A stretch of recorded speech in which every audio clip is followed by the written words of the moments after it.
Allez, c'est parti mon ami. Alors on continue le Shlach Kadosh. Et il dit comme ça. Veze Lachon. Alors soit les Nishmat. C'est quoi ton grand-père? Rabbi Tzion Ben Moshe Msika. Veze Lachon Sefer Ochot Tzadikim Shara Ahava. Celui qui a tué un peu le Ochot Tzadikim. Alors il va s'en rappeler. Et il dit comme ça le Rav. Donc c'est les paroles du Ochot Tzadikim dans le chapitre de l'amour, où il parle de l'amour. Et il dit comme ça le Rav. To'elet gadol lemi shenoeg bechiba ou bereut ibn Adam. To'elet gadol. Il y a un grand bénéfice à se conduire avec amitié et amour envers son prochain. To'elet echad ba'olam hazeh. Le premier bénéfice, il est par rapport à ce monde-là, dans ce monde-là.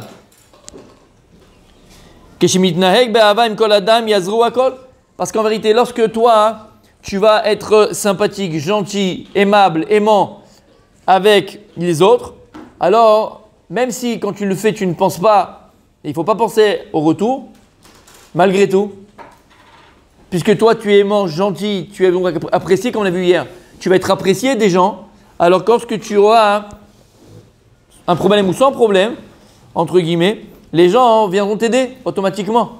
Les gens même vont courir pour t'aider. Tu es tellement gentil, tellement serviable, tu es tellement... C'est pas vrai, Zélo Nachon. Zélo Nachon. Bémet, c'est vrai. Une personne qui est chelou, qui est gentil, qui est vechoulé, et qui est elle-même tournée vers les autres et qui aide les autres, en général, il y a un retour. On ne peut pas ne rester indifférent lorsque cette personne a besoin de nous. Imipol irbu, ozrav et somchav. S'il tombe, alors il aura beaucoup de gens qui viendront l'aider. Vim ya'amod adam negdo l'arivimo, rabim yashtiku et amedabrim ara'a uchlimim otam, ou mechamlim otam. Et si maintenant, par exemple, il a une embrouille avec quelqu'un, ou avec des gens, avec quelqu'un, pardon, alors les gens viendront tout de suite à son secours et parler bien de lui et le défendre. Il aura beaucoup de défenseurs. Si maintenant il lui arrive un malheur, alors les gens ils vont aller venir le consoler, vont venir l'aider, vont venir lui tendre la main. Et si il a un retournement de situation, et il a tout marché pour lui, tout d'un coup il n'a plus rien, il se retrouve pratiquement à la rue, il ne peut plus payer le loyer, les matins, les trucs, il ne peut rien faire, il ne peut plus manger. Alors si lui il était gentil avec les gens, s'il était aimable avec les gens, si même il a aidé les gens, alors en retour les gens ils ne vont pas l'oublier et les gens l'aideront comme lui il a aidé les autres. Ça c'est par rapport à ce monde-là. Donc en vérité le premier bénéfice, même si encore une fois lorsqu'on fait les choses on n'attend pas en retour, mais c'est la logique, c'est la nature des choses. Sache une chose, le premier bénéfice que tu auras c'est dans ce monde-ci. Si tu es aimable avec les gens, aimant avec les gens, béchoulé, les gens aussi ne te laisseront pas, mida kenegel mida, les gens ne te laisseront pas tomber. To'elet olam haba. Ensuite, le deuxième bénéfice, c'est par rapport au monde futur.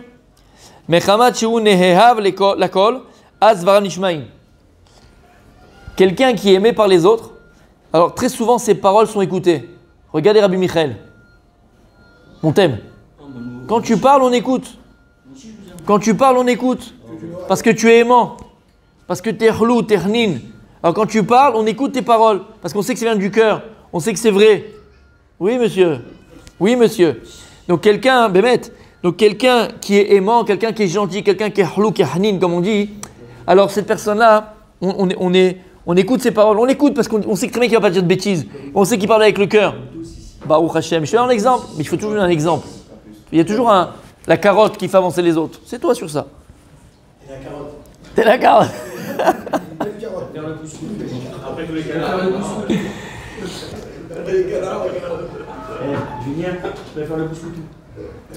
Et donc lorsque tu es aimé par les gens ils t'écoutent. Et lorsque tu as un mot à dire, on va t'écouter parce qu'on sait très bien que lorsque tu parles, tu ne parles jamais pour rien et tu parles toujours pour construire et de manière positive. En plus que ça, il aura même la possibilité, ces personnes-là, de pouvoir même réprimander dans le sens positif du terme les autres, comme je viens de dire.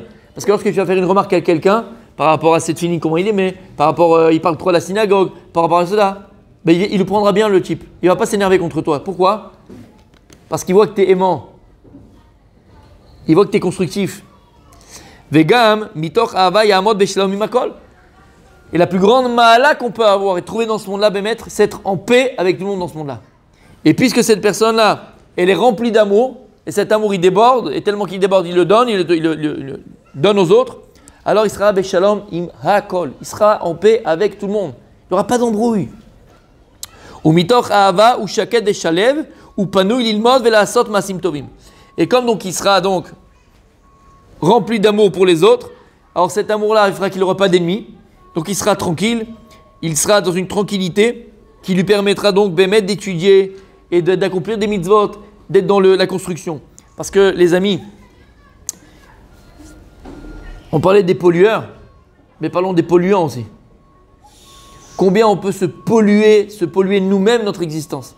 On se pollue notre existence en cherchant des embrouilles, en cherchant des histoires. Une personne qui cherche les embrouilles, qui cherche les histoires, le pourquoi, dit comment, il m'a pas dit bonjour, il m'a pas dit au revoir, il m'a pris ma place, il m'a pas pris ma place, machin, des trucs que le type il m'a pas fait attention. Là, je parle même pas des polluants, je parle du polluant. Et des fois, le polluant, c'est toi-même. Pourquoi? Parce que t'es pas droit dans le sens, t'es un voleur, pas droit dans le sens, dans la vie, t'es pas simple, ouais, c'est pas le mot. T'es pas simple. Faut être simple. Faut être simple dans la vie. Être simple, c'est de voir la vie telle qu'elle est. Et ne pas rajouter des problèmes à ce qu'il n'y en a pas, là où il n'y en a pas. On se rajoute des problèmes. On a le droit d'être vexé, on a le droit de ne pas être content. Justement, vous parliez du retour. Quand on fait du bien, etc. Quand il n'y a pas de retour, etc., on a le droit de se vexer, etc. Ça fait partie de la vie. Alors quoi, on passe comme ça, on dit amen à tout. Tous les malaises intérieurs. Vexation, qu'est-ce que ça dit encore? Non, mais vexation, qu'est-ce que ça dit encore? Tous les malaises là. T'as dit un mot encore, je ne me rappelle plus. T'as dit vexé, on peut être vexé, t'as dit un autre mot. Pas être d'accord. Blessé, ouais. Voilà, blessé. Ouais. Toutes les vexations, toutes les blessures, donne tous les adjectifs que tu veux, d'accord? Non, tous les adjectifs que tu donnes, ce que tu as donné, ouais, ne peuvent pénétrer en toi uniquement si tu leur permets de pénétrer en toi. À partir du moment où il existe un vide en toi, alors ça résonne. Si je prends une bille, ok, et je la jette dans un vase, si le vase il est vide, ça résonne. Si le vase il est plein, t'entends rien. Ben, c'est pareil. Si maintenant toi tu es rempli, je vous ai dit, c'est un des premiers kishos qu'on a fait quand on s'est retrouvés le matin. Bon, on a commencé à étudier ensemble le matin. Hein, je vous ai dit, il y a des gens dans la vie qui n'ont pas le temps d'avoir des problèmes. C'est un truc de fou. Il y a des gens qui n'ont pas le temps d'avoir des problèmes. Pourquoi? Ils sont tellement dans la asiya, ils sont tellement dans l'accomplissement, ils sont tellement dans l'accomplissement, dans le mouvement, qu'ils n'ont pas le temps d'avoir des problèmes. Et tu as des gens dans la vie qui n'ont que des problèmes. Ça dépend de quoi? Vexé, c'est naturel, ça veut dire que ça fait partie de comment Dieu a créé l'homme, d'accord? Vexé, ça s'appelle au niveau psychologique, on peut être vexé, on peut être blessé. Mais en vérité, la vexation, la blessure que tu peux avoir, elle va être en fonction du vide intérieur qui existe en toi. Quelqu'un qui est fort, quelqu'un qui est rempli, quelqu'un qui est... Le type à côté de toi, là, Seigneur, il t'a dit un truc, il t'a... C'est même pas que tu as bien réfléchi sur ça, tu vas te travailler. Tu n'as pas le temps. Tu connais, hein? Il a fait... Mets de l'huile, comme on dit, mets de l'huile. Ça glisse. Vous connaissez, en Israël, il y a plein en Israël, c'est Dafka, il y a des... On va en parler. En Israël, il y a des comment on appelle ça, les déménageurs. Ouais. Les ovalotes. D'accord? Et tu as des ovalotes ambulantes. Ce n'est pas des chevrotes que tu appelles et que tu prévois un truc. Le type, il est là dans toute la rue, il se balade dans toute la ville et il y a écrit sur lui Panou, il est ovalote. Tu connais ça, Panou, il est ovalote? Ouais? Libre au déménagement. Mais c'est pareil. Panou, il est ovalote. Nous-mêmes, on peut être comme ça dans la vie. On est là, on est Panou, il est ovalote. Quelqu'un qui est Panou, c'est quoi libre? Ouais, libre dans le sens, il est vide. Il est vide. Il a du temps à perdre. Mais on ne s'intéresse pas aux gens, c'est pas vrai ce que je dis. Ça veut dire? C'est quoi ça intéresse pas aux gens? Si on est vraiment, on n'est pas touché, on n'est pas vexé, etc., c'est qu'on ne s'intéresse pas vraiment aux gens. C'est-à-dire que les gens avec qui on a des amitiés, etc., ou trucs, ça veut dire que c'est pas sincère, c'est pas honnête. Si on arrive à passer outre la vexation et les trucs, c'est qu'il n'y a pas une... on n'est pas droit dans notre basket. Alors, deux choses. Bien fait, regarde. Quand on est hypocrite avec des gens, c'est facile de passer, on n'est pas vexé, etc. On s'en fout parce que inconsciemment on les aime pas, etc. Mais quand on les aime et on est sincère, on ne peut pas. Tout ce que je viens de te parler maintenant, moi, c'est bidiouk dans ce cas-là. C'est pas dans le cas où tu ne connais pas le gars et tu t'en fous complètement. Moi, je te parle d'Afka dans ce cas-là. Là, ce que tu expliques et ce que tu dis, pourquoi tu es vexé, ok? Là, tu m'expliques au niveau psychologique pourquoi tu es vexé. Non, non, oui, c'est vrai. Il y a la récurrence aussi, le fait que la première fois, tu n'as rien dit, la deuxième fois, tu dis rien. Le gars, toi, à chaque fois, il va te prendre pour un idiot. Là, tu parles de deux choses différentes. T'as pas le droit de te faire prendre pour un idiot, t'as pas le droit de te faire voler, t'as pas le droit de passer pour un brel, on n'a pas dit ça. T'as le droit de te défendre. Parce que je savais pas comment le dire. Non, mais alors je t'explique encore. Non, pas parce que t'as dit. Tu n'as pas le droit de te faire passer pour un idiot. Si lui qui prend pour un idiot, il te prend pour un paillasson verroulé, t'as le droit de te défendre, t'as le droit de lui dire, t'as le droit. On parle pas de ça du tout, on parle pas de ça. Je parle pas de ça. Je parle maintenant, Mechila, juste, je termine, Mechila, ça dit. Je te parle juste par rapport à un fait. C'est un sentiment, ou un ressentiment, parce que c'est un peu psychologique, d'accord, qui est humain, qui s'appelle la vexation ou bien le fait d'être blessé. Ok? Moi, c'est bidiouk dans ce cas-là, je parle. Parce que quand est-ce que tu es vexé ou quand est-ce que tu es blessé? Quand la personne en face de toi, elle compte pour toi. Si la personne en face de toi, elle ne compte pas. Je sais pas, le mur, imagine le mur, il te parle. Tu n'en as rien à faire, le mur, il te parle. Le mur, c'est un mur. D'accord? Donc, si c'est quelqu'un que tu ne connais pas, automatiquement, normalement, ça ne devrait pas t'atteindre. Même si c'est vrai, il y a des gens, même si c'est, comment ça s'appelle, à Osherad, avec le Kadi, que quelqu'un qui connaît ni d'Adam ni d'Ève, il lui sort un truc qui va, entre guillemets, le piquer, d'accord? Là, c'est vrai que vraiment tu es atteint psychologiquement. C'est-à-dire, si même quelqu'un que tu ne connais pas, ça va te toucher, là, c'est que tu es atteint, va voir un psy. Il faut vraiment qu'on discute. Tu comprends ce que je veux te dire? Parce que quel rapport tu as avec lui? Quel rapport maintenant, le regard qu'il va avoir sur toi ou le pic qu'il va te donner maintenant, ouais, en quoi maintenant ça va atteindre ta personne, ton être, dans ta vie? T'as que ça à faire. Maintenant, ce que tu as dit toi, et juste après tu dis ce que tu voulais dire, ce que tu as dit à Rabbi Aaron, là tu expliques au niveau psychologique pourquoi tu es vexé. Et tu expliques pourquoi maintenant tu es blessé. Parce que c'est quelqu'un de proche, quelqu'un que tu apprécies, c'est quelqu'un qui est émette. D'accord? C'est naturel. C'est vrai ce que tu dis. Maintenant, moi, ce que je suis en train de te dire, c'est pourquoi, malgré que c'est quelqu'un que tu apprécies, malgré que c'est quelqu'un que tu honores ou ce que tu veux, pourquoi maintenant cette chose-là, hein, elle va interférer dans ce que tu dois devenir et être. Vexation ou blessure, il y a des gens qui ils sont blessés pendant 10 ans, pendant 20 ans, pendant 30 ans. 6 mois, t'as que ça à faire. En vérité, t'as rien à faire dans la vie. Je te dis pas que ça n'existe pas. Sur le coup, il y a eu un problème, on le règle le problème. Mais pourquoi maintenant ça va avoir une incidence sur tes choix, sur ta personne, sur ton vécu? C'est ça que je suis en train de dire. Tu comprends? Oui ou non? Ça ne va pas avoir d'incidence sur ton vécu, sur ta personne, sur ta réalité. C'est ça que je suis en train de dire. Je ne suis pas en train que ça vexe pas, je suis pas en train que ça blesse. Comment? Tout à fait. Tout à fait. Vous comprenez ce que je suis en train de dire? Ça ne veut pas interférer. Regarde, le type il a dit quelque chose, même ton lasso il se fait rouler. Ça ne va pas interférer maintenant dans comment les tafked. Comment on dit les tafked? Les tafked. Hein? Non, la façon. Non, les tafked c'est. Ça c'est les itnahe. Tafked c'est. Oh. Faire ton travail, faire ce que tu veux. Voilà. Ça ne va pas venir interférer sur ton travail, sur ce que tu dois faire. Si la personne elle prend des coups, elle s'attache à quelqu'un, elle prend des coups, elle s'attache à une personne, elle prend des coups, elle s'attache à une personne, elle prend des coups, elle s'attache à personne, Molly, elle reste. Alors, je vais te dire alors. Je vais te répondre tout de suite. Et Tzadik. Voilà ce que j'allais te dire. Regarde, c'est sûr, merci. Rabbi Dov, je t'aime. Là, il y a un vrai problème, mon pote. C'est à la limite, c'est du sadomasochisme. Hein. C'est que t'aimes les coups, mon fils. C'est de la gava, c'est pas de la gava. Bonne journée, Tzadik. Il dit que c'est de la gava. Deux. Non. Parfois, oui, parfois c'est de la gare. Oui, parfois tu es vexé par orgueil. Le type il t'a pris ta place, il t'a pas monté à la Torah, c'est par orgueil. Tu commences, c'est vrai, très très souvent. Mais là, je parle pas par rapport à l'orgueil, je parle par rapport au contraire, moi. Au contraire, pas l'orgueil, c'est l'inverse. Tu es tellement faible, tu es tellement petit, tu es tellement vide à l'intérieur que tu es atteint partout. En vérité, c'est exactement le même niveau au niveau médical, au niveau physique. Okay, comme on a dit la fois dernière. Quand est-ce qu'un microbe il peut pénétrer une personne? Quand est-ce qu'un microbe il pénètre une personne? Il est faible. Le microbe il attaque les faibles. Problème immunitaire, problème il est faible. Mais quelqu'un qui est fort, il peut pas rentrer, il touche pas, ou lo yachol. Il y a fait quelqu'un qui a un manque.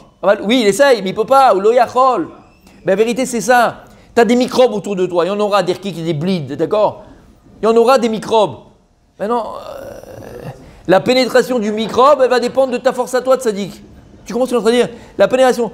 Je dis pas maintenant que ça va pas exister, je dis pas que ça, tu vas pas être fait. Moi, ce que je suis en train de dire ici, c'est pourquoi ça va interférer dans tes prises de décision, dans tes choix, dans ton humeur, dans ton état d'esprit. Vas-y, comme il a dit Fabrice qui est parti, laisse couler, laisse de l'huile, mets de l'huile, vas-y, laisse couler. Pourquoi ça pénètre? Pourquoi tu as fait un thème chum, tu vas rater ton contrat? Pourquoi? Parce que tu l'as décidé, tu l'as laissé pénétrer en toi. C'est qu'il y avait un manque, comme le dit Rabbi Julien, il y avait un chasser, il y avait un vide en toi qui a laissé pénétrer cette chose-là. Tu veux dire quelque chose, Rabbi?